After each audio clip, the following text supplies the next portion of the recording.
नमस्कार दोस्तों, मैं दिग्विजय सिंह आप सबका बहुत स्वागत करता हूं दिग्विजय इकोनॉमिका में। कैसे हैं आप लोग और कैसे चल रही है आपकी जीत की तैयारी।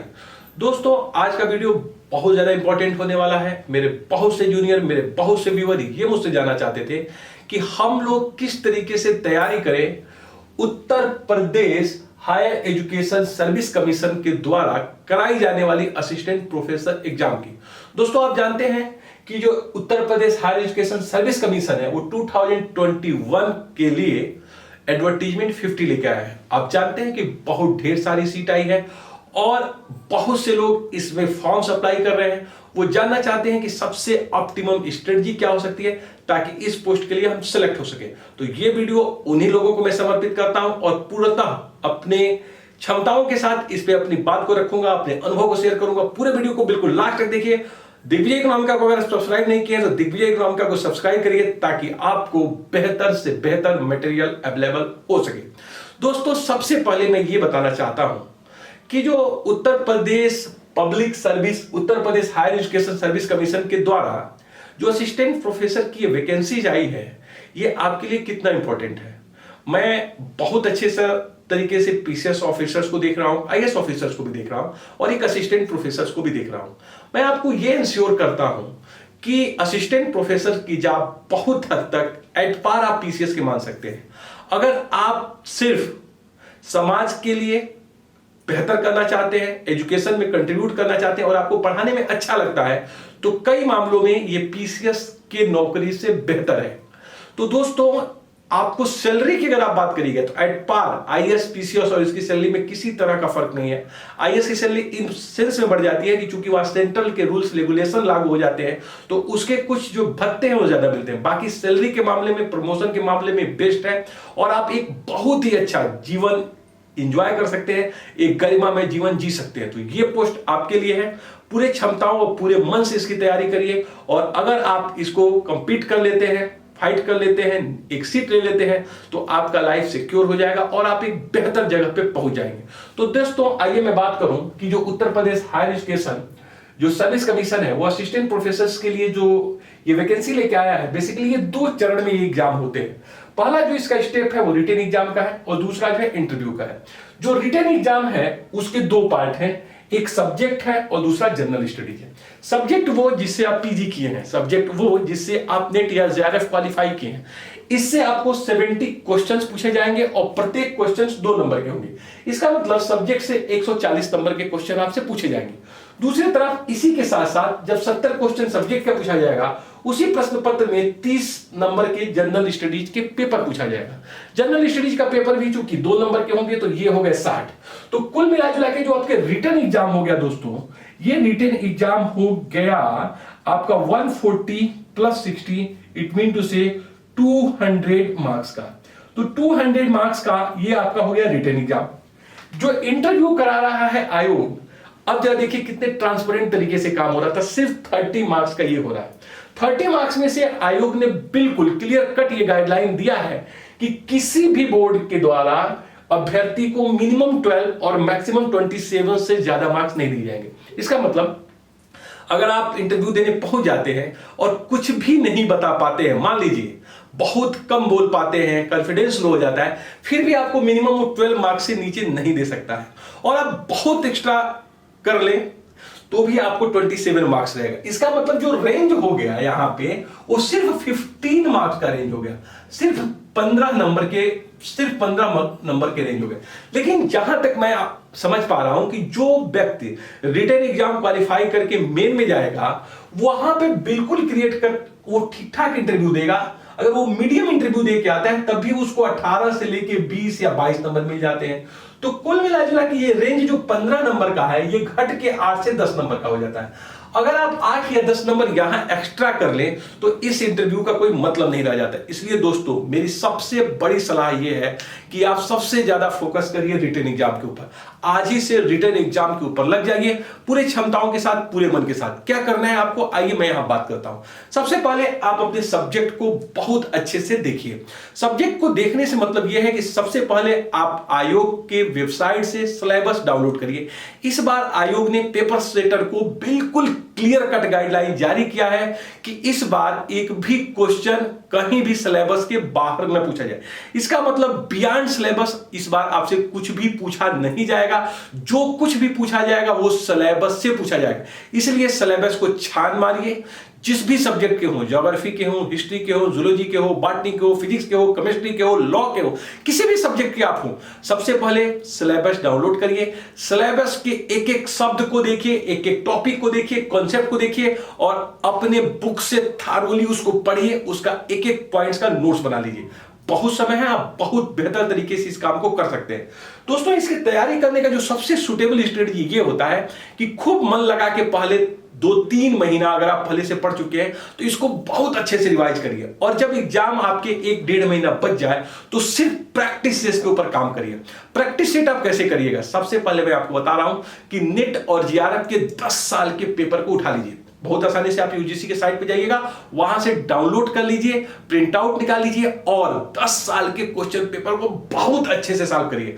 देखिए, कभी भी पढ़ के एमसीक्यू क्वेश्चन को आप नहीं सॉल्व कर सकते हो।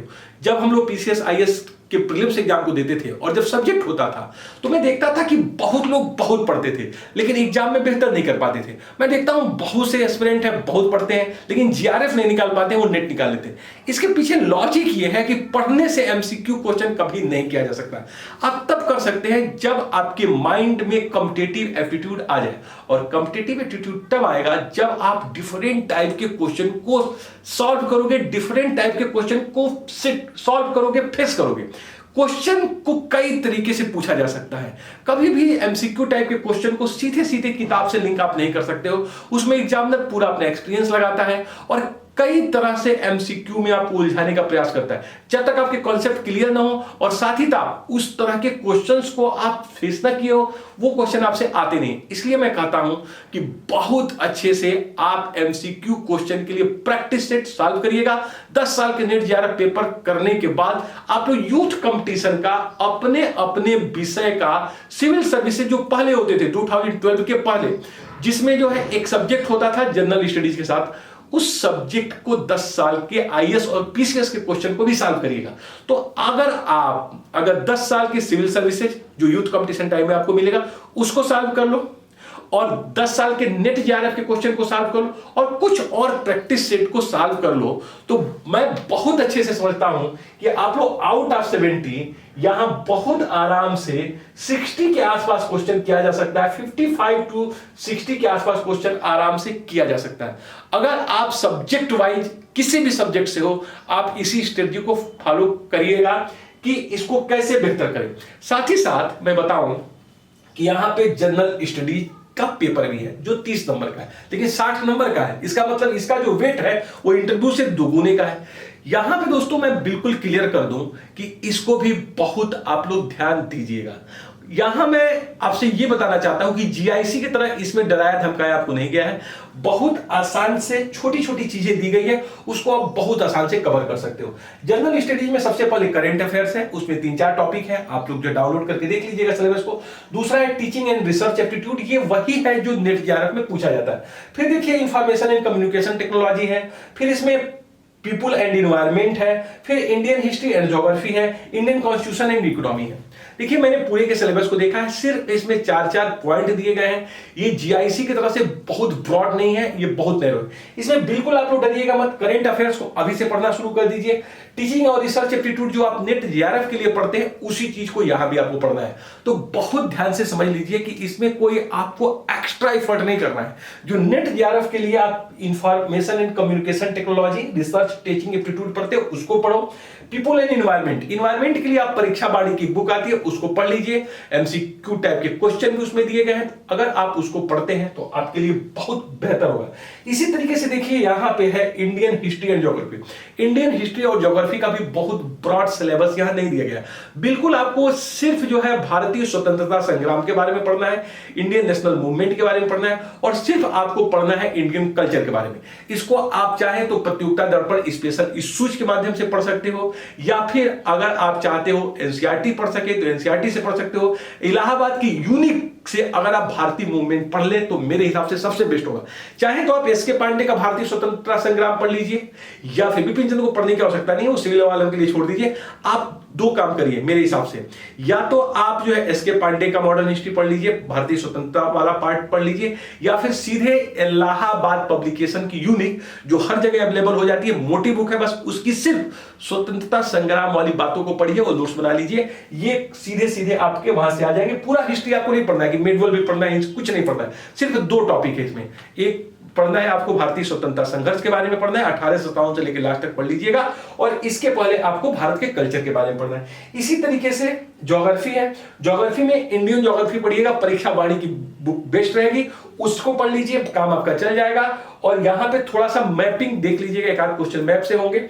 बाकी Indian constitution and economy, Indian constitution of economy के लिए लक्ष्मीकांत पढ़ने मत चले जाइएगा, आसानी से किसी भी एक छोटे से बुक से आप पढ़ सकते हो, लुसेंट से आप इसको पढ़ सकते हो चाहो, या फिर आप देखते हैं कई बार परीक्षा वाणी की, परीक्षा मंथन की इंडियन पॉलिटी करके आती है कि क्या क्या चीजें हैं भारतीय कॉन्स्टिट्यूशन के बारे में, उसको पढ़ लीजिए। इकोनॉमी में कुछ मत करिएगा, सिर्फ मेरा चैनल देख लीजिएगा, जो जो यहाँ सिलेबस दिया गया है, पॉवर्टी पे दिया गया है, अनएम्प्लॉयमेंट पे दिया गया है, डिस्पैरिटी पे दिया गया है, जितने भी चीजें यहाँ सिलेबस में दी गई है, खोज खोज के मेरा वीडियो पढ़ लीजिएगा, प्लेलिस्ट से देख लीजिएगा, उससे अधिक क्वेश्चन पूछे नहीं जाएंगे। तो कुल मिला के जो जनरल स्टडीज है वो है तो इंपॉर्टेंट, क्योंकि 60 मार्क्स का है, इसको आप मैनेज कर सकते हो। अगर आप सिविल सर्विसेज की तैयारी कर रहे हो तो आपके लिए तो सो फार सो गुड, आपको कुछ करना ही नहीं है। और अभी आप नेट जीआरएफ क्वालिफाई करके आए हो तब भी आपके लिए कोई ज्यादा टेंशन देने वाला नहीं है, क्योंकि वहां भी आप पॉलिटी पढ़ के आए हो, इन्वायरमेंट पढ़ के आए हो, इंडियन कम्युनिकेशन टेक्नोलॉजी पढ़ के आए हो, रिसर्च एप्टीट्यूड पढ़ के आए हो, करंट अफेयर्स।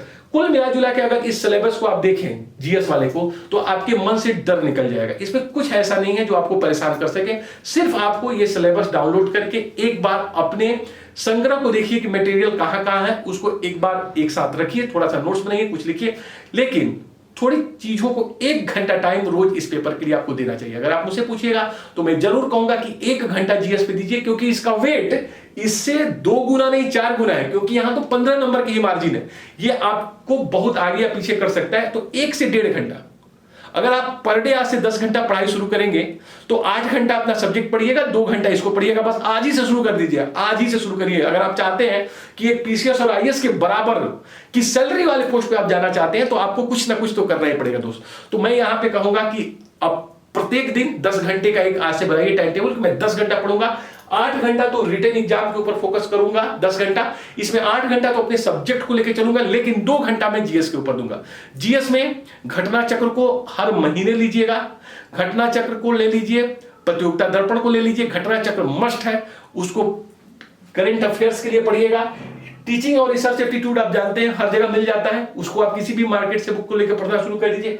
साथ ही साथ इंफॉर्मेशन कम्युनिकेशन टेक्नोलॉजी बहुत आसानी से कर लोगे आप लोग। कितने नेट की बुक है जिसमें दे रहा है, तो ये चीजों को आप थोड़ा थोड़ा रोज पढ़िए, प्रैक्टिस सेट सॉल्व करिए। बस मुझे इस बार निकालना है, ये मन आपके मन में ये भाव जरूर आना चाहिए और आप इसमें जरूर सफल होंगे। लेकिन अपने जो है क्षमताओं का पूरा यूज करने का समय आ गया है। अब बिल्कुल जो है लापरवाही करने का समय नहीं है, बस लग जाओ, दिखा दो कि आप में जो क्षमताएं हैं उसका उपयोग करने का यही सबसे बेहतर समय है। और हम इसको नो डाउट चरितार्थ करेंगे, 10 घंटे की स्टडी करेंगे, बहुत ज्यादा किसी भी लोगों से डिबेट में नहीं करेंगे, अपने ऊर्जा को जाया नहीं देंगे, अपने माइंड को शांत रखिए, लिखने के ऊपर फोकस करिए। जो कॉन्सेप्ट आपको नहीं समझ में आते हैं, जैसे मान लीजिए कि आपका इकोनॉमिक्स है, आपका हिस्ट्री है, आपका ज्योग्राफी है, कुछ टॉपिक्स हैं इसमें जो आप नहीं समझ पाते, उसको लिखिएगा इस बार, उसके जो है छोटे छोटे फैक्ट्स को नोट करिएगा, क्योंकि कई बार मैं देखता हूं कि वही प्रश्न बार बार आपसे गलत होते हैं। तो जो चीजें आपको सब्जेक्ट में दिक्कत करती है, प्रॉब्लमेटिक है, जो आप नहीं समझ पाते हो, उसको लिखना जरूर, आज ही से लिखना। और मेरे टेलीग्राम चैनल पे आइए, मैं उस काफी जितना मुझसे हेल्प हो सकेगा मैं करूंगा। आप लोग बस यही करिए कि सब्जेक्ट को डाउनलोड करिए, सिलेबस को, जो चीजें आपको नहीं समझ में आती है उसको लिखिए, उसको लोगों से बात करिए, पूछिए, कई किताबों से लिखिए और नोट्स बनाइए। और अंततः पूरा का पूरा दारोमदार एमसीक्यू का होता यही है कि एक बार जब चीजें क्लियर हो जाए तो कितना ज्यादा से ज्यादा प्रैक्टिस किया जाए, कितना ज्यादा रियाज करिएगा, तो प्रैक्टिस करिएगा। जितने भी एमसीक्यू टाइप के क्वेश्चन आपसे सॉल्व हो सकते हैं करने का करिएगा प्रयास, और टारगेट बनाइएगा कि इसमें 55 से 60 क्वेश्चन मैं जरूर करूंगा। और मैं जानता हूं कि अगर आप पूरे क्षमताओं के साथ लग जाए तो 60 क्वेश्चन आराम से कर सकते हो, और इसमें भी 20 से 25 क्वेश्चन किए जा सकते हैं। अगर आप 60 और 25 का टारगेट बनाओ तो नो डाउट इंटरव्यू में आपको कुछ भी दे दे, सेलेक्ट आप होंगे, सेलेक्ट आप जरूर होंगे। तो बस रिटन एग्जाम के ऊपर फोकस करिए, भगवान का नाम लीजिए, क्षमताओं का पूरा यूज करिए। समय आ गया है कि कुछ करके दिखाएं, कुछ बन के दिखाएं। तो दोस्तों यही था हमारी स्ट्रेटजी कि रिटन के ऊपर फोकस। आज से 10 घंटे का काम, 2 घंटे जीएस के लिए। सब्जेक्ट को अकॉर्डिंग टू सिलेबस पढ़िएगा, सिलेबस की तरफ बिल्कुल मत जाइएगा। जो चीजें आपको नहीं समझ में आई है उसका बनाइएगा नोट्स, और टारगेट बनाइएगा कि हम इसमें 60 क्वेश्चन करेंगे, जीएस में करेंगे 25। और अगर आप इसके आसपास पहुंच जाते हैं तो एक सीट वो आपकी है, आपके लिए आज ही से रिजर्व है। Thank you so much for watching Digvijay Economica. God bless you dear friends.